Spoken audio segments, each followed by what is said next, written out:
ಈಗ ಯೋಗದ ಬಗ್ಗೆ ಹೇಳುತ್ತಾರೆ. ತುಂಬ ಮಹತ್ವದ ಅಂಶಗಳು, ವಿಷಯಗಳು, ನಾವು ತಿಳಿಯಬೇಕಾದ ಅಂಶಗಳು. ನಿತ್ಯ ಆಚರಣೆಗೆ, ನಿತ್ಯ ವಿಚಾರಕ್ಕೆ ಸಂಬಂಧಪಟ್ಟಂತಹ ಅಂಶಗಳು. ಅದರಲ್ಲಿ ಕೆಲವು ಪೂರಕವಾದ ಅಂಶಗಳನ್ನು ಇವತ್ತು ನಾವು ತಿಳಿಯೋಣ. ಯೋಗ ಅನ್ನುವುದಾಗಿ ಹೇಳುತ್ತಾರೆ. ಯೋಗ ಅಂದರೆ ಉಪಾಯ ಅಂತ ಅರ್ಥ. ಯೋಗ ಅಂದರೆ ಬೇರೆ ಏನಲ್ಲ, ಯೋಗ ಶಬ್ದಕ್ಕೆ ಉಪಾಯ ಅಂತ. ಯೋಗ ಅನ್ನುವುದಕ್ಕೆ ಬೇರೆ ಬೇರೆ ಮತ್ತೆ ಇಲ್ಲಿ ಅರ್ಥಗಳು ಉಂಟು.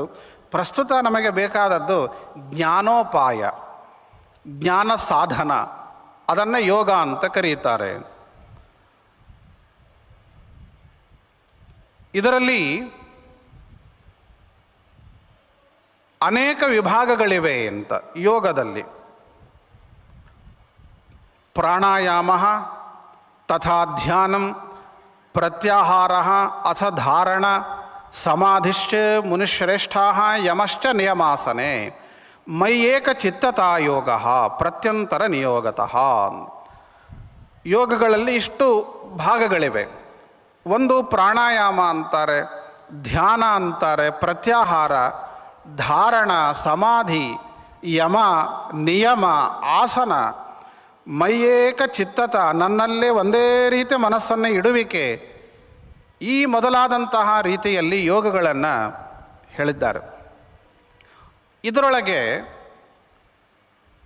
ಅಹಿಂಸಾ ಸತ್ಯಂ ಅಸ್ತೇಯಂ ಬ್ರಹ್ಮಚರ್ಯ ಪರಿಗ್ರಹೋ ಯಮಾಹ ಸಂಕ್ಷೇಪತಃ ಪ್ರೋಕ್ತಾಹ. ಯಮ ನಿಯಮ ಅಂತ ಹೇಳಿದರು. ಮೊದಲು ಯಮ ಅಂದರೆ ಏನು ಅಂತ. ಯಮ ಅಂದರೆ ಆ ಯಮ ಅಲ್ಲ, ಇಲ್ಲಿ ಬೇಕಾದ ಯಮ ಬೇರೆ, ಯಮ ನಿಯಮಗಳು ಅಂತಾರೆ. ಇದರ ಬಗ್ಗೆ ಭಾಗವತದ ಏಕಾದಶ ಸ್ಕಂಧದಲ್ಲಿನೂ 2-3 ಮಾತುಗಳಲ್ಲಿ ಹೇಳಿದ್ದಾರೆ.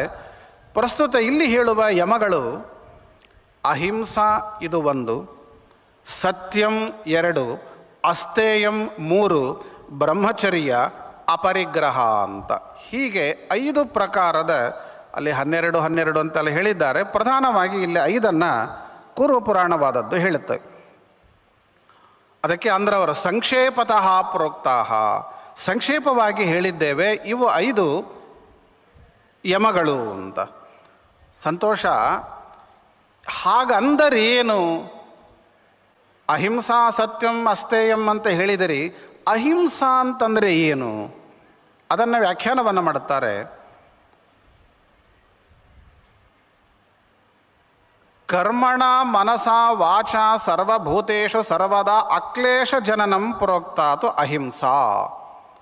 ಅಹಿಂಸಾ ಅಂದರೆ ಕಾಯಿಕವಾಗಿ, ಮಾನಸಿಕವಾಗಿ, ವಾಚನಿಕವಾಗಿ ಯಾವುದೇ ಮತ್ತೊಂದು ಜೀವಕ್ಕೆ ನಮ್ಮಿಂದ ಹಿಂಸೆ ಆಗಿರಬಾರದು, ದುಃಖ ಆಗಿರಬಾರದು. ದುಃಖ ಆಗದಂತೆ ನಡೆದುಕೊಳ್ಳುವಿಕೆ ಅಂತೇನಿದೆ, ಇದನ್ನು ಅಹಿಂಸಾ ಅಂತ ಕರೆಯುತ್ತಾರೆ. ಹೊಡೆಯುವುದೇನೇ ಹಿಂಸೆಯಲ್ಲ, ಬೈಯುವುದು ಹಿಂಸೆ, ಮಾನಸಿಕ ದುಃಖ ಆಗುವಂತೆ ಮಾಡುವುದು ಹಿಂಸೆಯೇ. ಹಾಗಾಗಿ ಕಾಯಿಕವಾಗಿ, ವಾಚನಿಕವಾಗಿ, ಮಾನಸಿಕವಾಗಿ ಇನ್ನೊಬ್ಬರಿಗೆ ಹಿಂಸೆ ಕೊಡದ ರೀತಿಯಲ್ಲಿ, ದುಃಖ ಕೊಡದ ರೀತಿಯಲ್ಲಿ ಜೀವನ ಮಾಡುವುದು ಅಹಿಂಸಾ ಅಂತ ಕರೆಸಿಕೊಳ್ಳುತ್ತೆ. ಅಹಿಂಸಾ ಪರಮೋ ಧರ್ಮ, ಶ್ರೇಷ್ಠ ಧರ್ಮ ಅಹಿಂಸಾ ಅಂತನ್ನುವಂಥದ್ದು. ಇದಕ್ಕಿಂತ ಶ್ರೇಷ್ಠವಾದ ಧರ್ಮ ಇನ್ನೊಂದಿಲ್ಲ ಅಂತಾರೆ. ಮಹಾಭಾರತದ ಶಾಂತಿ ಪರ್ವದಲ್ಲಿಯೂ ಕೂಡ ಮಾತು ಇದೆ. ಪರಮಶ್ರೇಷ್ಠ ಧರ್ಮ ಯಾವುದು ಅಂತ. ತುಲಾಧಾರ ಅಂತ ಒಬ್ಬ ವ್ಯಕ್ತಿಯ ಕಥೆಯನ್ನು ಹೇಳುತ್ತಾರೆ. ಆ ತುಲಾಧಾರನ ಕಥೆಯನ್ನು ಹೇಳಿ ಕೊನೆಗೆ ಹೇಳ್ತಾನಾವ, 100 ಧರ್ಮಗಳನ್ನು ಹೇಳಿದ, ನನ್ನಿಂದ ಇನ್ನೊಬ್ಬರಿಗೆ ದುಃಖವಾಗದ ರೀತಿಯಲ್ಲಿ ಜೀವನ ಮಾಡುವುದು ಏನಿದೆ, ಇದಕ್ಕಿಂತ ಶ್ರೇಷ್ಠವಾದ ಧರ್ಮ ಇನ್ನೊಂದಿಲ್ಲ ಅಂದ್ಬಿಟ್ಟ ಅವನು. ಇನ್ನೊಬ್ಬರಿಗೆ ನನ್ನಿಂದ ದುಃಖ ಆಗಬಾರದು, ಹಿಂಸೆ ಆಗಬಾರದು, ತೊಂದರೆ ಆಗಬಾರದು, ಆ ರೀತಿಯ ಜೀವನ. ನಾವು ಎಷ್ಟು ಇನ್ನೊಬ್ಬರಿಗೆ ದುಃಖ ಕೊಡುತ್ತೇವೋ ಅಷ್ಟು ಆನಂದ ಪಡುತ್ತಿರುತ್ತೇವೆ ನಾವು, ಅದಾಗಬಾರದು ಅಂತಾರೆ. ಅಹಿಂಸಾ ಸಮಾನವಾದದ್ದು ಮತ್ತೊಂದು ಇಲ್ಲ ಧರ್ಮ. ಆದರೆ ಕೆಲವೊಮ್ಮೆ ಹಿಂಸೆ ಮಾಡಲೇಬೇಕಾಗತ್ತೆ, ಅದನ್ನು ಹೇಳುತ್ತದೆ ಕೂರ್ಮ ಪುರಾಣ. ವಿಧಿನ ಯಾ ಭವೇತ್ ಹಿಂಸಾ, ವಿಧಿಯೇ ಇದೆ. ಶಾಸ್ತ್ರದಲ್ಲಿ ವಿಧಾನವನ್ನು ಮಾಡಿದ್ದಾರೆ, ಈ ಹಿಂಸೆಯನ್ನು ನೀನು ಮಾಡಲೇಬೇಕು. ಆ ರೀತಿಯ ಶಾಸ್ತ್ರದಲ್ಲಿ ವಿಧಾನ ಮಾಡಿದ ಹಿಂಸೆಯನ್ನು ಮಾಡಿದರೂ ಸಹ ಅಹಿಂಸೆಯನ್ನಾಚರಣೆ ಮಾಡಿದರೆ ಏನು ಪುಣ್ಯ ಬರಬೇಕು? ಆ ಪುಣ್ಯ ಬರುತ್ತೆ.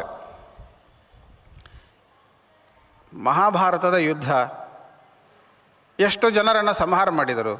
ಅದು ಹಿಂಸೆ ಅಲ್ವಾ? ಹಿಂಸೆನೇ ಅದು. ಆ ಹಿಂಸೆ ಅಂತಾದರೂ ಕೃಷ್ಣನೇ ಮಾಡಿದ, ಪ್ರೇರಣೆ ಮಾಡಿದ, ಹೊಡಿ ಬಿಡಬೇಡ ಅಂತ. ಮಾಡೋದಿಲ್ಲ ಅಂತ ಕೂತವನನ್ನು ಹೊಡಿ ಅಂತ ಹೊಡಿಸಿದ ದೇವರು.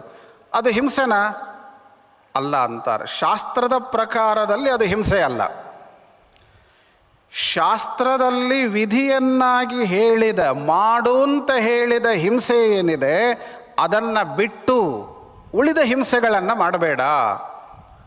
ತಮಾಷೆ ಗೊತ್ತಾ? ಊಟ ಮಾಡುವುದು ಒಂದು ಹಿಂಸೆ. ಅದು ನಾವು ಒಂದು ತುತ್ತು ಊಟ ಮಾಡಬೇಕಾದ್ರೆ ಎಷ್ಟು ಹಿಂಸೆ ಆಗುತ್ತೆ ಗೊತ್ತಾ? ಅಲ್ಲಿ ಎಷ್ಟು ಜೀವಗಳ ಹಿಂಸೆ ಆಗುತ್ತೆ. ಧಾನ್ಯಗಳನ್ನು ಕಿತ್ತಬೇಕು, ಅಲ್ಲಿರುವ ಜೀವಗಳಿಗೆ ದುಃಖ ಆಗುತ್ತೆ. ಬೇಯಿಸಬೇಕು, ಆ ಬೇಯಿಸುವಾಗ ಎಷ್ಟು ಜೀವಗಳಿಗೆ ಹಿಂಸೆ ಆಗ್ತದೆ. ಉಸಿರಾಡುವುದರಲ್ಲಿ ಎಷ್ಟು ಜೀವಗಳಿಗೆ ಹಿಂಸೆ ಆಗುತ್ತೆ. ಅಂದರೆ ಬದುಕಿಗೆ ಎಷ್ಟು ಹಿಂಸೆ ಅನಿವಾರ್ಯವೋ ಆ ಹಿಂಸೆಯನ್ನು ಶಾಸ್ತ್ರ ಒಪ್ಪಿಕೊಂಡಿತು. ಅದಕ್ಕೆ ಪ್ರಾಯಶ್ಚಿತ್ತಗಳನ್ನು ಕೂಡ ಹೇಳಿದೆ. ವೈಶ್ವದೇವಾದಿಗಳನ್ನು ಮಾಡಿ ಅನಿವಾರ್ಯವಾದಂತಹ ಹಿಂಸೆಗಳ ಪಾಪವನ್ನು ಕಳೆದುಕೋ ಅಂತಲೂ ಕೂಡ ಹೇಳಿದೆ. ಅಂತೂ ಹಿಂಸೆ ಎನ್ನುವುದಕ್ಕೆ ಇಷ್ಟು ಅರ್ಥ. ಅಂತಹ ಹಿಂಸೆಯನ್ನು ಮಾಡಲಿಕ್ಕೆ ಹೋಗಬೇಡ. ನಿಷಿದ್ಧವಾದ ಹಿಂಸೆಯನ್ನು ಮಾಡಬೇಡ. ಅಹಿಂಸೆ ಎಂದರೆ ಏನು ಅಂತ ಹೇಳಿದರು. ಇದಾದ ಮೇಲೆ ಅಹಿಂಸಾ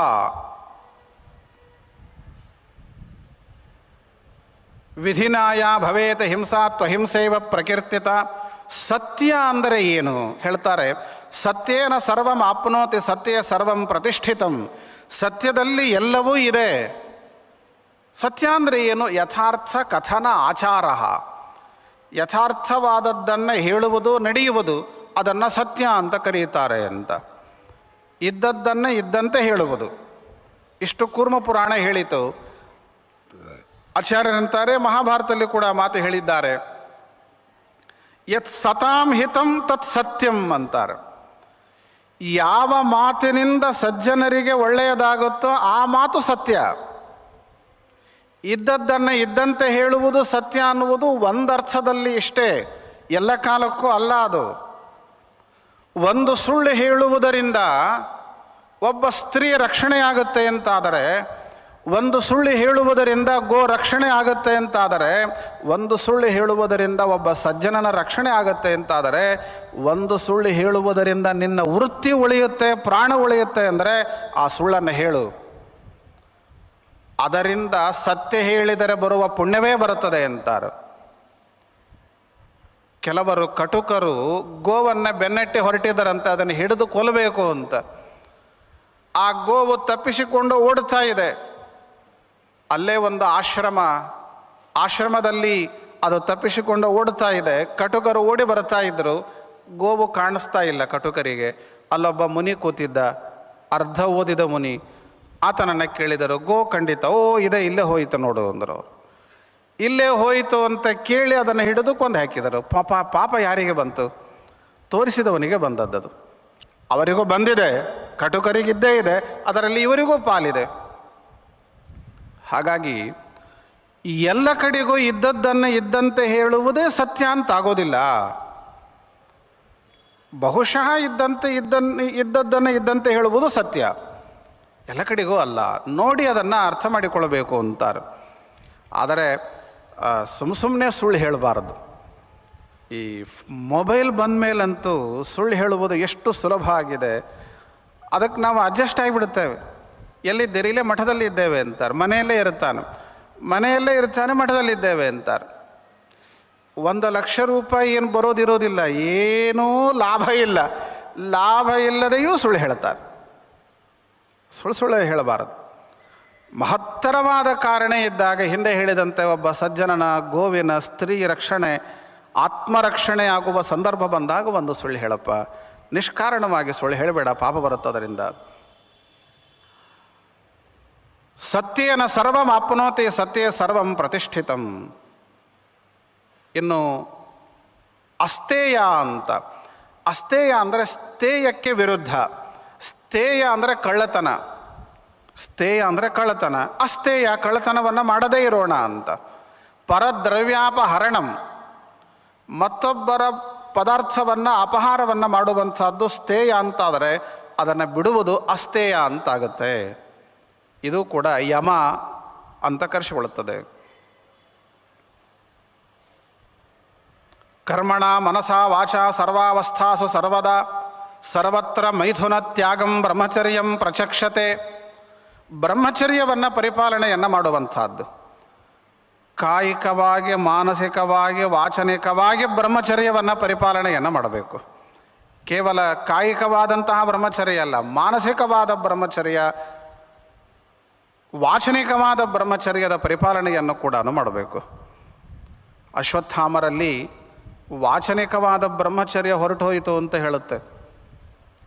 ಆದ್ದರಿಂದ ಎಂದೂ ಕೂಡ ಸರಿಯಾದದ್ದಲ್ಲ. ಬ್ರಹ್ಮಚರ್ಯವೂ ಕೂಡ ಕರ್ಮಣ ಮನಸ ವಾಚ 3 ಪ್ರಕಾರದ ಬ್ರಹ್ಮಚರ್ಯವನ್ನು ಪರಿಪಾಲನೆಯನ್ನು ಮಾಡ್ತಕ್ಕದ್ದು. ದ್ರವ್ಯಾಣಾಮಪ್ಯನಾದಾನಾಂ ಆಪದ್ಯಪಿ ತಥೇಚ್ಛಯ ಅಪರಿಗ್ರಹ ಮಿಥ್ಯಾಹುಸ್ತಂ ಪ್ರಯತ್ನೇನ ಪಾಲಯೇತ್. ಅಪರಿಗ್ರಹ ಅಂತ ಮತ್ತೊಂದು ಯಮವನ್ನು ಹೇಳುತ್ತಾರೆ. ಅಪರಿಗ್ರಹ ಅಂದರೆ ಇನ್ನೊಬ್ಬರಿಂದ ಏನನ್ನು ತೆಗೆದುಕೊಳ್ಳದೇ ಇರುವಂಥದ್ದು, ಅದನ್ನು ಅಪರಿಗ್ರಹ ಅಂತಾರೆ. ಯಾಚನೆಯೇ ಮಾಡಲಿಕ್ಕಿಲ್ಲ, ಇನ್ನೊಬ್ಬರನ್ನು ಏನನ್ನು ಕೊಡಿ ಅಂತ ಕೇಳುವಂತೆ ಇಲ್ಲ. ಅಪರಿಗ್ರಹ, ಸ್ವೀಕಾರವನ್ನು ಮಾಡುವುದಿಲ್ಲ, ಯಾರು ಏನು ಕೊಟ್ಟರು ತಗೊಳ್ಳಿಕ್ಕಿಲ್ಲ, ಇದು ಅಪರಿಗ್ರಹ ಅಂತ. ಅಲ್ರಿ, ಅವರ ಜೀವನ ಹೇಗೆ? ಜೀವನವೇ ಇನ್ನೊಬ್ಬರು ಕೊಟ್ಟ ವಸ್ತುಗಳಿಂದ ಅಂತನ್ನುವುದಾದರೆ ಅಪರಿಗ್ರಹದಿಂದ ಜೀವನ ಹೇಗೆ? ಅದಕ್ಕೆ ಬೇರೆ ದಾರಿಗಳನ್ನು ತೋರಿಸಿದ್ದಾರೆ ಅವರಿಗೆಲ್ಲ. ಬೇರೆ ಬೇರೆ ಜೀವನದ ವೃತ್ತಿಗಳನ್ನು ಹೇಳಿದ್ದಾರೆ. ಹೊಲ ಗದ್ದೆಗಳಲ್ಲಿ ಅಲ್ಲಲ್ಲಿ ರಾಶಿಗಳೆಲ್ಲ ಮುಗಿದಾದ ಮೇಲೆ, ರೈತರು ರಾಶಿ ಕೆಲಸವನ್ನು ಮಾಡಿ ಮುಗಿಸಿಕೊಂಡು ಹೋದ ಮೇಲೆ ಅಲ್ಲಿ ಉಳಿದಂತಹ ಧಾನ್ಯಗಳನ್ನು ತಂದು ಜೀವನವನ್ನು ಮಾಡುವಂಥದ್ದು, ಇದೆಲ್ಲ ತುಂಬ ದೊಡ್ಡ ಪ್ರಮಾಣದ ವಿಚಾರಗಳು. ಹೀಗೆಲ್ಲ ಇರುತ್ತದ ಅಂತ ಅನಿಸುತ್ತೆ ನಮಗೆ, ಆದರೆ ಹಾಗೆಲ್ಲ ಇದ್ದರೂ ಪ್ರಾಚೀನರು, ಮುನಿಗಳು. ಈ ರೀತಿ ಯೋಗದಲ್ಲಿ ಯಮ ಎನ್ನುವಂತಹ ಯೋಗದ ಬಗ್ಗೆ ಪುರಾಣವಾದದ್ದು ನಮಗೆ ತಿಳಿಸಿಕೊಟ್ಟಿತು. ಇನ್ನು ತಪಸ್ವಾಧ್ಯಾಯ ಸಂತೋಷೌ ಶೌಚಂ ಈಶ್ವರ ಪೂಜನಂ ಸಮಾಸ ನಿಯಮ ಪ್ರೋಕ್ತಾಹ. ನಿಯಮಗಳನ್ನು ಹೇಳುತ್ತಾರೆ.